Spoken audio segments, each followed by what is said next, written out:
तो दो टाइप्स की स्टडी है पोस्ट स्ट्रक्चरलिज्म में, एक हाइफन के साथ और एक बिना हाइफन। जो हाइफन के साथ है उसको लिटरेरी पीरियड है। ये जो है ये लिटरेरी पीरियड है, एक टाइमिंग फॉलो करता है ये, एक टाइम पीरियड, इतने टाइम से इतने टाइम तक ये था। लेकिन जो हम बात करने वाले हैं पोस्ट स्ट्रक्चरलिज्म, जो हमारा टॉपिक है, ये एक रेस्पॉन्स है। जो कल की क्लास में जब अपन स्ट्रक्चरलिज्म पढ़े थे, हर चीज का एक स्ट्रक्चर होना। फॉर एग्जाम्पल एक बिल्डिंग है, वो बनाने के लिए पहले पिलर्स डालना पड़ता, फिर हल्लू हल्लू रूफ्स बनाना पड़ता, देन वॉल्स, ऐसा एक स्ट्रक्चर रहता। वैसे ही लिटरेचर का भी एक स्ट्रक्चर है, इंग्लिश ग्रामर का भी एक लिटरेचर स्ट्रक्चर है। तो स्ट्रक्चर्स फॉलो करना कितना जरूरी है, ये सब अपन कल क्लास में देखे थे। आज ये उसी का कंटिन्यूएशन है, ये उसका एक रेस्पॉन्स है। Today we are going to learn about post structuralism, ये हमारा टॉपिक है आज का। ये एक रेस्पॉन्स है and it was emerge in France in 1960s। ये फ्रांस से इमर्ज हुआ था इन the year 1950s।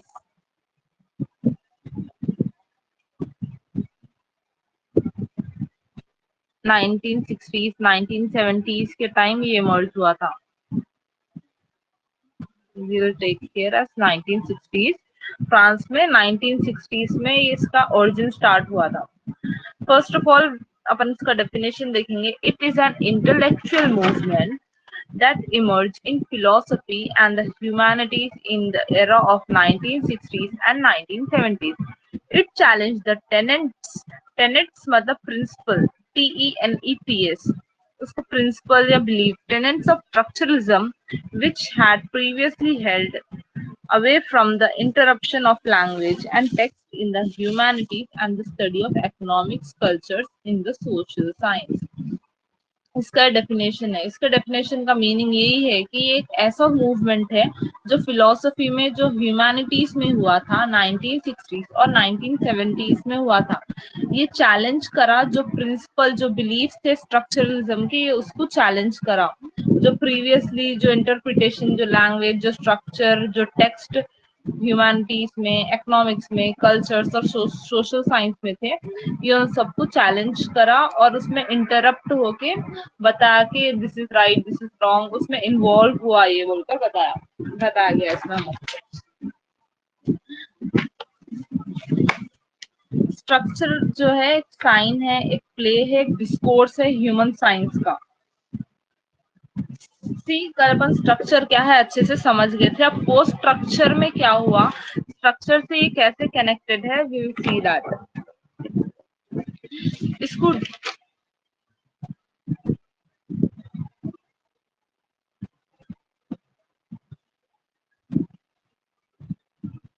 deconstruction, deconstruction is two words, first is de then construction। ये दो वर्ड से बना हुआ एक वर्ड है, इसको हम बोलते हैं close reading of a text. कोई भी एक लिखी हुई चीज को क्लोज रीडिंग करके उसमें ऐसी रीडिंग जिससे कई सारे मीनिंग्स निकलना, एक वर्ड के कई सारे डिफरेंट डिफरेंट मीनिंग्स निकालना, उसको हम डीकंस्ट्रक्शन बोलते हैं। वैसी पोस्ट स्ट्रक्चरलिज्म है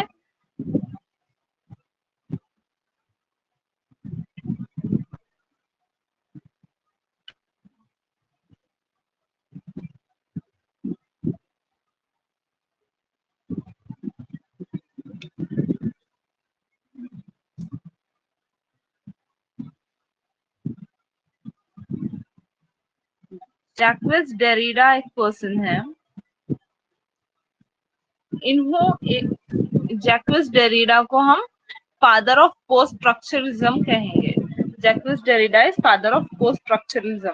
इनके पहले फेमस वर्क्स क्या है देखो, इन्होंने स्पीच एंड फेनोमेना बुक लिखे, ग्रामेटोलॉजी लिखे, राइटिंग्स एंड डिफरेंसेस, ऐसे कई सारे इंग्लिश ग्रामर, राइटिंग, माइथोलॉजीज, ये सब इन्होंने लिखे। तो इनकी जो बुक है ग्रामेटोलॉजी, इनके बुक है ग्रामेटोलॉजी,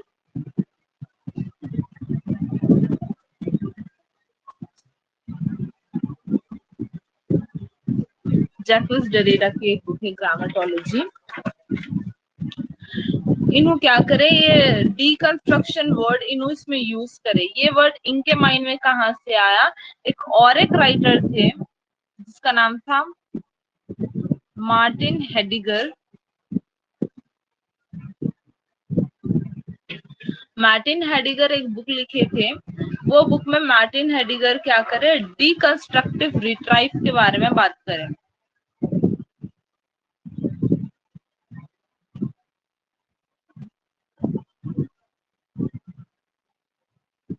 डिस्ट्रक्टिव रिट्राइव के बारे में हम बात करें। वो बुक जैक्वस डेरिडा पढ़े, मार्टिन हेडिगर की बुक जो है जैक्वस डेरिडा पढ़े। वो बुक पढ़ने के बाद उनको आइडिया आया कि डीकंस्ट्रक्शन का आइडिया।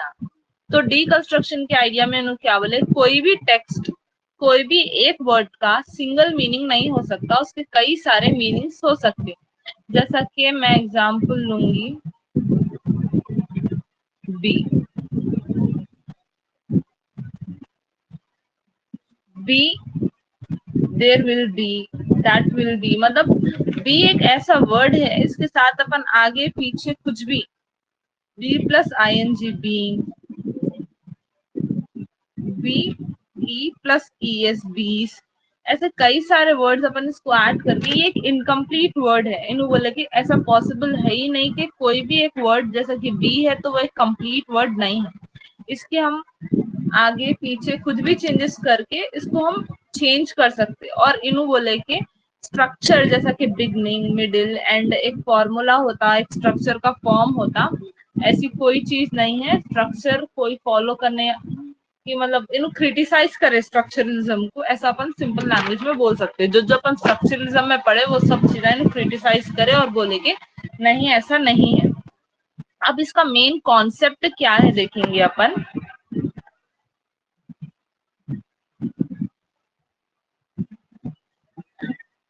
पोस्ट स्ट्रक्चरलिज्म का मेन कॉन्सेप्ट ये है कि it is a set of attitudes and a style of critic. ये जो है एटीट्यूडनल वे में क्रिटिसाइज कर रहा डेवलपमेंट को, ग्रोथ को और आइडेंटिफिकेशन को, किस चीज के, लॉजिकल स्ट्रक्चर रिलेशनशिप्स के। And it also underlies social institutions, whether they exist in terms of politics, economics, education, medicine, literature, or the science. कोई भी फील्ड हो, वहां पर जहां पर भी स्ट्रक्चरलिज्म फॉलो होता, इन वहां पर इंटरप्रेट करे। ये वो स्ट्रक्चरलिज्म जो है वहां पर इंटरप्रेट करता और वो उस चीज को क्रिटिसाइज करता। ये जो है मोस्टली लेट 20s का एक डेवलपमेंट है। ये एक फिलोसफी और लिटरेचर थ्योरी है जो कि जैक्वस डेरिडा ने लिखी थी, और जैक्वस डेरिडा को फादर ऑफ पोस्ट स्ट्रक्चरलिज्म कहा जाता है। जैक्वस डेरिडा के फेमस वर्क्स मैं आपको यहीं पर मेंशन कर देती हूँ।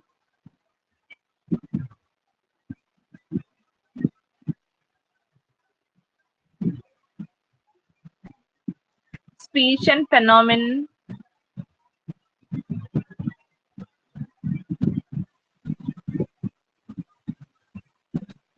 ग्रामेटोलॉजी, ग्रामेटोलॉजी ऑलरेडी मेंशन है यहाँ,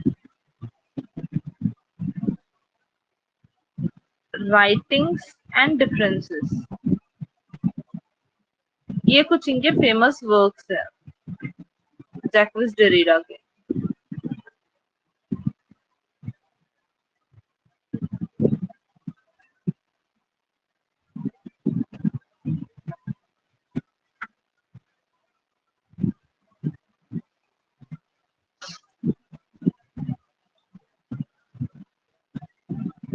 तो जैक्वस डेरिडा के ये कुछ फेमस वर्क्स है।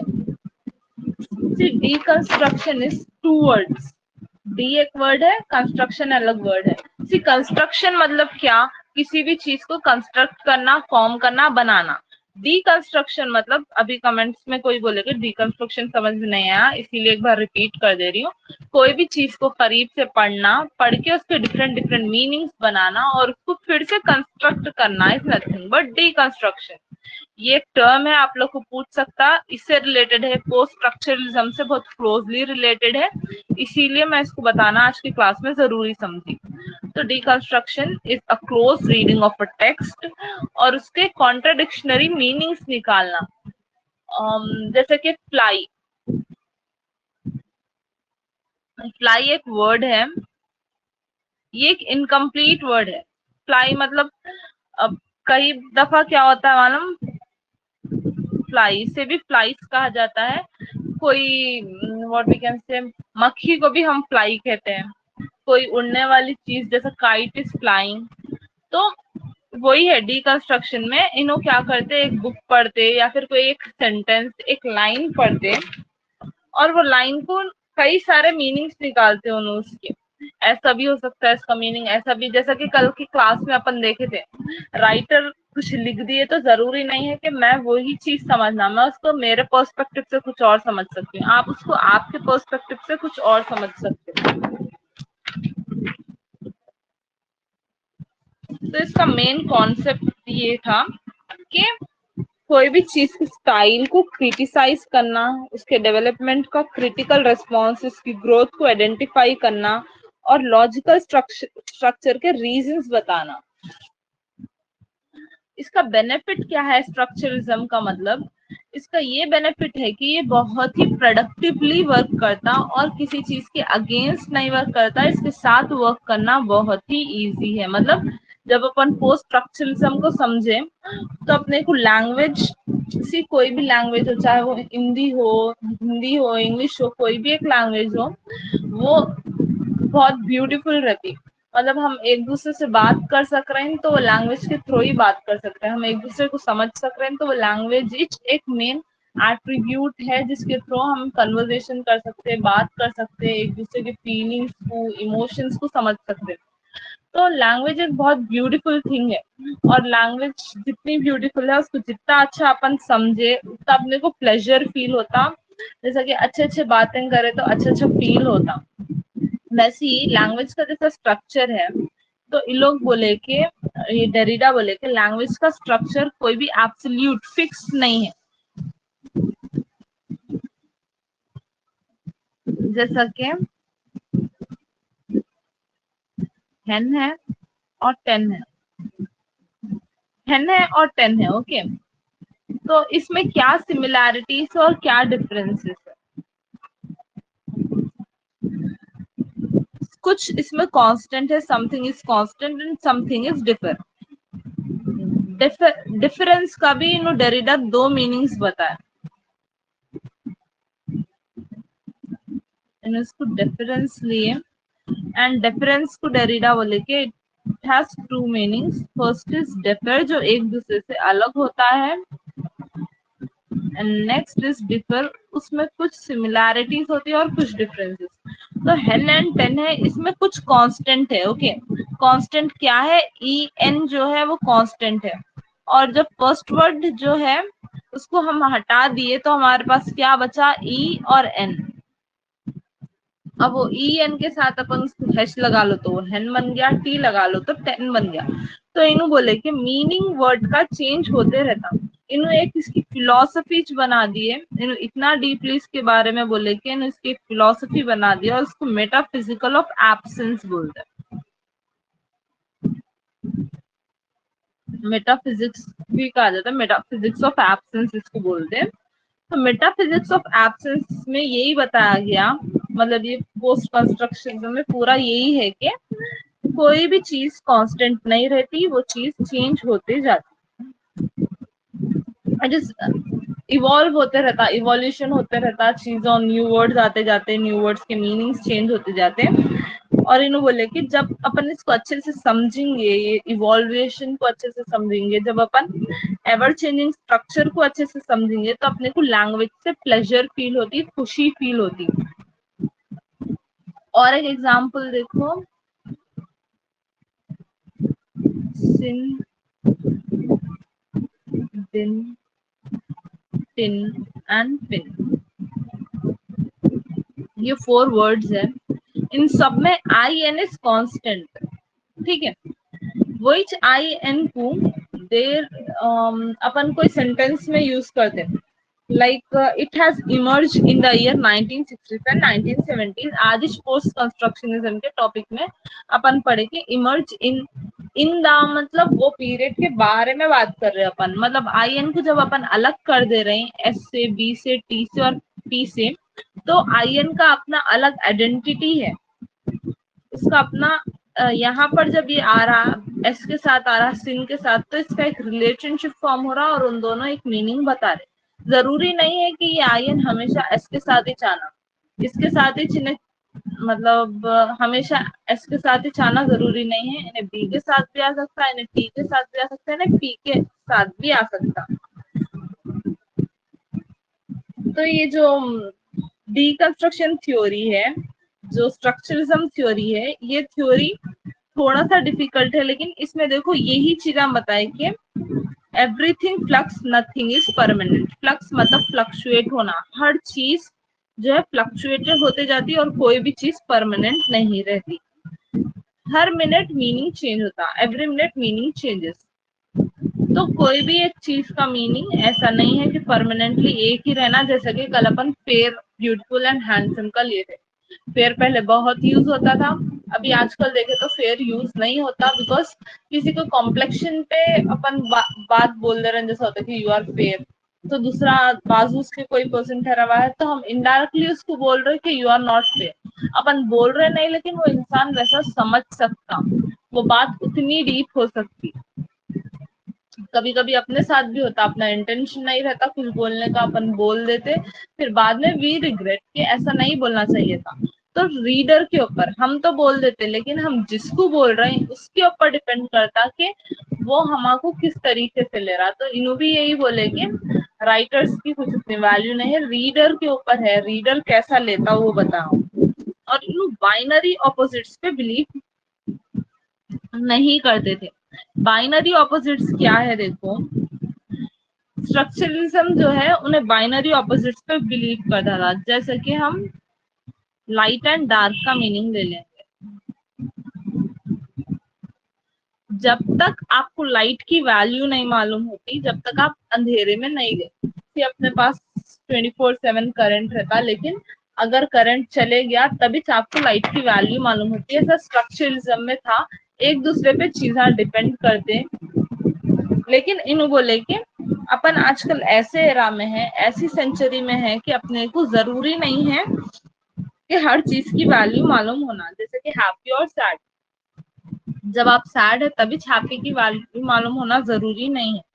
प्राइवेट और पब्लिक, अगर आप आपके कोई चीज है, आप आपके फोटो ले रहे हो, उसको आप आपके व्हाट्सएप स्टेटस पे लगा दे रहे हैं, तो वो अभी आपकी प्राइवेट फोटो नहीं रही, वो आप आपके पब्लिक से, आपके कॉन्टैक्ट, आपके फ्रेंड्स से शेयर कर दे रहे हैं वो चीज।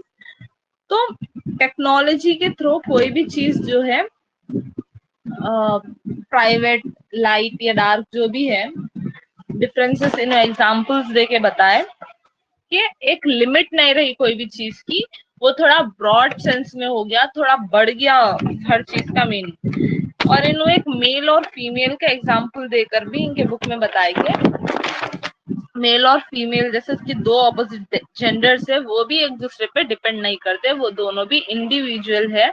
और उन आजकल तो इन्होंने ये भी बताया कि ट्रांसजेंडर एक न्यू कॉन्सेप्ट निकल गया। तो कोई भी चीज एक दूसरे पे ऐसा नहीं है कि यू आर फीमेल तो आपके पास मेल के कोई कैरेक्टरिस्टिक नहीं हो सकते, आप भी स्ट्रांग हो सकते, आप भी वर्क कर सकते। तो जरूरी नहीं है कि अगर मेल है तो मेल के कैरेक्टरिस्टिक्स ये रहना कि he is working, he has job and he is muscular, क्योंकि गर्ल्स भी आजकल लाइक जिम एंड ऑल जाके वो लोग भी मस्कुलर हो जा रहे हैं। तो ये सब डिफरेंसेस इन्हों बताए। I'll write here the points which is very important for this. वैसे तो a lot of theories are there ये चीज के बारे में, लेकिन जो इम्पोर्टेंट है वो है कि एवरीथिंग इज फ्लक्स। फ्लक्स मतलब फ्लक्चुएट होना, अप एंड डाउन होना, चेंज होना। And nothing is permanent.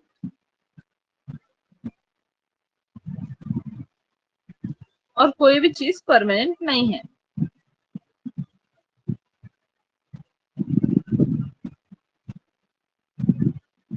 Every minute the meaning changes.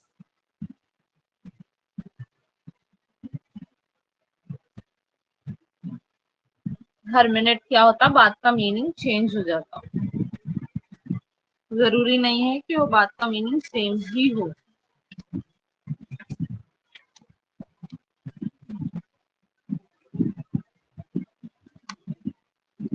Text does not have a single meaning.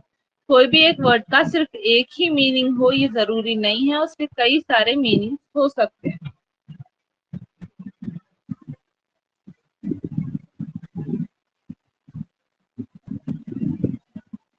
Possibility of the text. अगर कोई एक ही मीनिंग दिख रहा तो वहां पर पॉसिबिलिटी रहती है आप उसमें इंटरप्रेट हो, अच्छे से इन्वॉल्व हो, देखो कहीं ना कहीं से और एक मीनिंग निकल के आता ही बोल रहे हैं। और ही रिजेक्टेड, ये थ्योरी, ये थ्योरी रिजेक्ट करी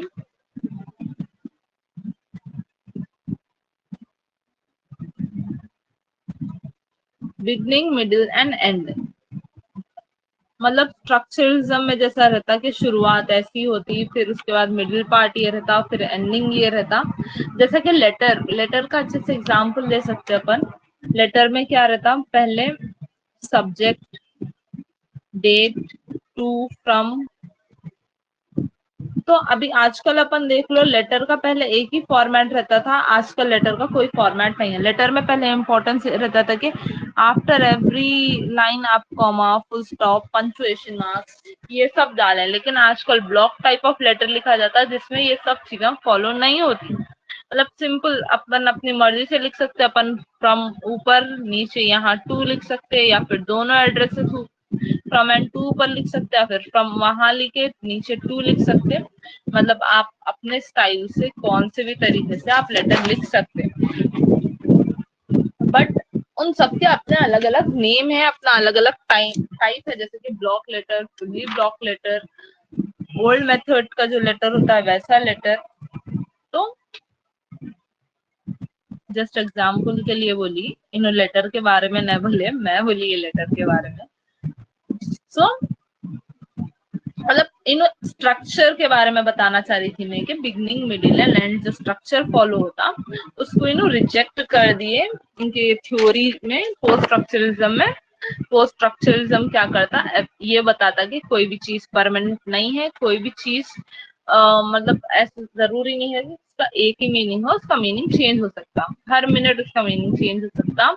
और टेक्स्ट का कोई एक सिंगल मीनिंग नहीं हो सकता, पॉसिबिलिटी है कि उसके और भी कई मीनिंग हो। और इन्होंने रिजेक्ट कर दिए ये थ्योरी स्ट्रक्चर, स्ट्रक्चर की थ्योरी को ना रिजेक्ट कर दिए। इन शॉर्ट अपन ये बोल सकते हैं कि स्ट्रक्चरलिज्म को क्रिटिसाइज करना है पोस्ट स्ट्रक्चरलिज्म। क्लियर है कॉन्सेप्ट?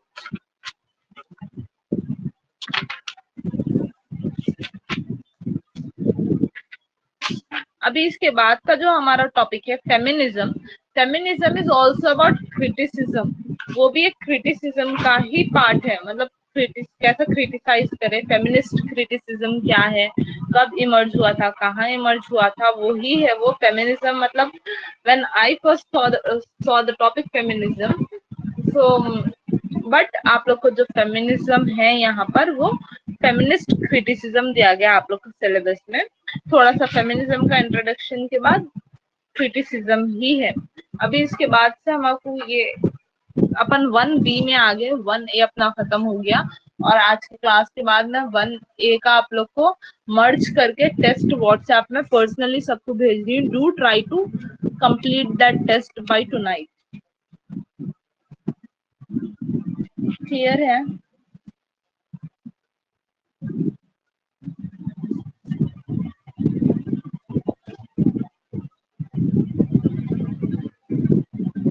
ओके।